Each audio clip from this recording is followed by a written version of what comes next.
What's up everyone and welcome to Ben's Car Reviews. I'm Ben and today we'll be dissecting the 2024 Mazda CX-50. Here at Ben's Car Reviews, I try to bring the most accurate and relevant information under 10 minutes. There's no misleading and no waste of time. If that's something that's intriguing to you and you like the content as you watch, please like and subscribe so I can continue to grow the channel. Let's get started. The CX-50. No doubt we're all probably very familiar with what Mazda models look like. They all resemble each other very well, and I think they're super sharp in today's world, staying modern and offering a lot.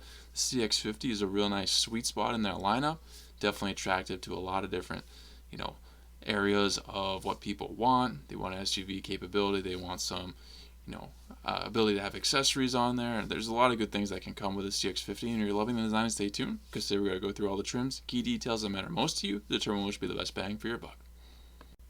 All photos and information in today's video come direct from Mazda. Let's dive in. The CX-50 will be coming your way with 8 different trim options, starting off with the Select, $30,300, rounding out at the Turbo Premium Plus, $43,300. So across these 8 trims, there's only a price difference of about $13,000, which can either make your decision a lot more difficult or a lot easier to get something a little higher up because you can afford it because they're pretty close. So I do like seeing that. Hopefully it doesn't make your decision more difficult, but there should be a CX-50 for you. Engine options, those first 4 will come with a naturally aspirated 2.5 liter 4-cylinder, 187 horsepower, 186 pound-feet of torque, and the turbo trims will have the same size engine, but with a twin scroll turbo, we're adding a lot more power here, 256 horsepower and 320 pound-feet of torque, definitely the more desirable engine. Transmission, both will have a 6-speed auto. All-wheel drive is standard on all trims, which is fantastic to see. MPGs for the naturally aspirated is 24 city, 30 highway. The turbo will get you just a little bit less, 23 city and 29 highway. Not bad at all. Let's take a look now at the CX-50 while we talk about the main features. We all know a Mazda when we see one. The front end designs, body lines, and taillights all resemble each other, as I mentioned, and I can honestly say I've come to like Mazda's design far more over the years, and I think the CX-50 is quite impressive. Overall, these trims largely look very similar on the outside. Aside from the Meridian additions, with obvious marking to show what trim it is, it's not easy to at a quick glance, or even a long glance, to know the difference. I think this is a little disappointing since you pay more for those top trims and they aren't looking much different. The main differences are on the inside, which I'll get into in the next section. The black fenders seem to be a signature element to Mazda SUVs, and I do think it flows well for the CX-50. You get sport and off-road modes on the naturally aspirated engine, and the turbo will add a tow mode as well. Mazda is offering numerous accessory options for your outdoor activities, options for bike racks, surfboard carriers, roof rails, roof storage cargo box, roof luggage basket with a net, ski holders, rooftop tent, and all-weather floor mats. Definitely encouraging an active outdoor lifestyle with what they can offer. You can also get some optional splash guards and optional windshield sunscreens. You get a 2,000 pound towing capacity on the non-turbo trims and a 3,500 pound capacity on the turbos. Definitely more power there with that extra torque. Good enough to tow a small boat around or whatever you need to bring your cargo where you need to go. LED headlights and DRLs on all trims. The turbo and up add additional LED signature taillight lighting and fog lights. All trims get automatic windshield wipers with wiper de-icers, which is pretty cool.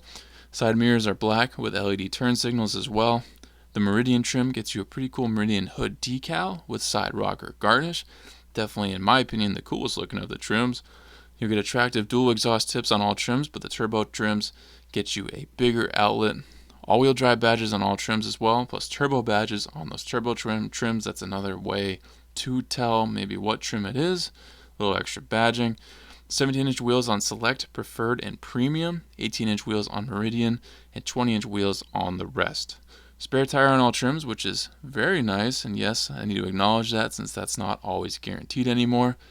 You get between 8.3 and 8.6 inches of ground clearance across these trims. So basically, despite these trims looking similar to each other, at least they do have a lot going on that's desirable and attractive. Best bang for your buck is a little tricky for the CX-50, like I mentioned, due to lots of options and more than one engine choice. Personally, I will go with the turbo. Yes, there is an 8K hike from the base trim to the turbo, and the horsepower differences aren't astronomical, but that torque gain is significant, and the exterior is more attractive. The interior is nicer as well than the base trims, which I'll get into next. Interior shots now. We'll go through those main features. First glance, I'm liking the overall design on the interior. I'm truthfully not a fan of this style of infotainment screen. I like integrated in the dash far more than the iPad style that these Mazdas have. Let me know what you think, if that's a big negative for you as it is for me personally, but that is just my preference. The only difference between the Select and Preferred fall in the interior, and differences are the Preferred has an 8-way driver's adjustment with lumbar instead of 6-way, and the front seats are heated. That is the only difference between the Select and the Preferred for a little extra money. Premium adds the panoramic moonroof, wireless charger, and the Bose 12-speaker audio system. Premium Plus adds 2 memory settings to the lumbar support, 6-way passenger seat adjustment instead of 4, a heads-up display, and ventilated front seats. Turbo adds paddle shifters, red stitching to the steering wheel and gear shifter, reduces the sound system back to 8 speakers, and drops ventilated seats and the heads-up display, which is a bit of a bummer for the extra money. The Meridian switches up the leather seats to terracotta and otherwise is the same as the Turbo. The Turbo Premium goes back to leather, picks back up the ventilated seats, adds heated steering wheel, and adds back the 12-speaker Bose system. And the Turbo Premium Plus gets you a frameless auto-dimming rearview mirror, heated rear seats, and a few extra safety features on top of everything else that I've listed. All trims get a 10.25-inch full-color infotainment display and a 7-inch digital gauge cluster. Apple CarPlay, Android Auto are standard. You can deck out your cargo area with a retractable cover, cargo blocks, cargo nets, and a protective liner.